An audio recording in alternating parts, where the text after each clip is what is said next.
Okay, we're going to try a wall angel stretch. I picked this exercise, the main reason being if you're struggling to get into routine. So maybe you've got kids at home, maybe work commitments, maybe just like exercises. This is quite a good one for you just because you're hitting quite a few areas in one go. It's also really good if you do feel like you have a postural problem. So we all have curves in our back, but maybe you feel like your back's very flat, maybe you've got increased curves, maybe increased lordosis where the small back is. So the wall angel is a postural correction, so it'd be really good for you. It's also really good as well if maybe you have an old injury. So I don't know, for example, maybe you've had a 10-year knee injury, and although the knee's okay, you know that you're protecting it. So maybe you're taking it out on your low back, mid back, or neck. So it'd be really good for you. So we'll give it a go. So first thing, you need a wall. I actually struggled to find a wall. Ideally, you don't really want anything protruding, but we'll still give it a go. So you just want to sort of sit back. It doesn't really matter what your legs are doing. If you want to make it harder, go for a deeper sit. If you have got an old injury, go higher up, or just go for a happy medium. So I'm just going to happy medium here. Next thing, you want to just bring your hands together, and you're just going to open them apart. So you're looking for about a 90-degree angle. It doesn't really matter what your hands are doing. So straight back like that.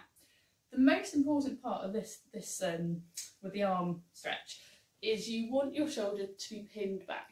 A lot of people, when they start doing this, they just go to hit. Ideally, you want to kind of really pinch between the shoulder blades and just pin it back against the wall. I'm going to show you on me, like that, okay? And again, my hands aren't really doing too much, so just as close as you can. And that's the shoulder part of this stretch.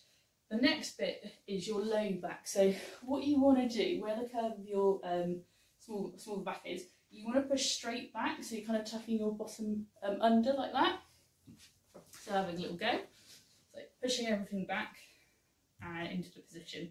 So this is actually essentially the wall angel stretch. If you haven't done it before, it is going to be quite uncomfortable when you first do it because you are just stretching everything. Don't worry too much if you do struggle to get into the positions to start with. It can actually take a little bit of time to actually get comfortable with it. So maybe your shoulders won't touch the wall, maybe your back won't touch the wall. So it's just something to work at, and you will find probably a couple of weeks actually that you'll find that a lot easier. If already you're finding it quite easy, we have got 2 progressions. So I'm going to go through them now. So first bit is with the shoulders. So back into the position, so back against the wall, shoulders against the wall. And then what you're going to do is move your arms up and down. So imagine someone just pinching your shoulder blades and just move them up and down. That's it. Brilliant. And just try and do it for, well, maybe do about 10 and just get comfortable with that stretch. So 10 repetitions.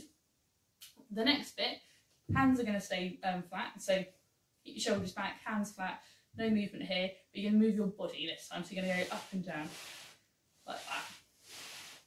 Again, I'll probably do about 10 of those. And really important, you want to keep your back in contact with the wall at all times. With the first stretch, just hold it for about 15-20 seconds, and then with the progressions, try and do about 10 of them. So 10 up and down with your arms, and then 10 up and down with your body. I hope that helps. If you have any questions, just message me.